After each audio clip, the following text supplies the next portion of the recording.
നമ്മളൊക്കെ രാവിലെ അത്യാവശ്യം ചായ കഴിക്കുന്നവരാണ്. ഒരു ചായ കഴിക്കുക എന്ന് പറഞ്ഞാൽ മലയാളിയുടെ ജീവിതത്തിൻ്റെ ഒരു ദിവസം തുടങ്ങുന്നതിന് കാരണമാണ്. അപ്പോൾ ഈ പാൽ ചായ തന്നെ കുടിക്കണം. ഈ പാല് നമ്മുടെ ജീവിതത്തിൽ എത്ര പ്രധാനപ്പെട്ട കാര്യമാണെന്നുള്ളത് നമുക്കറിയാം. ഇന്ന് ദേശീയ പാൽ ദിനമാണ്, ക്ഷീരദിനമാണ്. ഇന്ത്യയിലെ ധവള വിപ്ലവത്തിന് തുടക്കം കുറിച്ച ധവള വിപ്ലവത്തിൻ്റെ പിതാവ്, മിൽക്ക് ഡേയുടെ പിതാവ് എന്ന് പറയുന്ന ഡോക്ടർ വർഗീസ് കുര്യൻ എന്ന മലയാളിയുടെ ജന്മദിനമാണ് ഈ നവംബർ 26 ദേശീയ ക്ഷീരദിനമായി നമ്മൾ ആചരിക്കുന്നത്. രാജ്യത്തെ ക്ഷീരകർഷകരുടെ തലവിധി മാറ്റി എഴുതിയ പദ്ധതിയായിരുന്നു ഡോക്ടർ കുര്യൻ നടപ്പിലാക്കിയ ഓപ്പറേഷൻ ഫ്ലഡ്.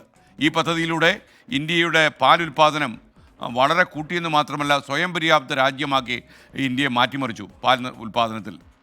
2014 മുതലാണ് ഇന്ത്യൻ ഡയറി അസോസിയേഷൻ നവംബർ 26 ദേശീയ ക്ഷീരദിനമായി നമ്മൾ ആചരിച്ചു തുടങ്ങുന്നത്. വിഷണറി ആയിരുന്നു ഡോക്ടർ വർഗീസ് കുര്യൻ. അദ്ദേഹത്തെ നമ്മൾ ഈ അവസരത്തിൽ ഓർമ്മിച്ചു പോകുന്നു. ഒരു മലയാളി രാഷ്ട്രത്തിൻ്റെ പാൽ ചരിത്രത്തെ മാറ്റി എഴുതിയ ധവള വിപ്ലവമാണ് അദ്ദേഹം കൊണ്ടുവന്നത്. Salute to doctor Varghese Kurian.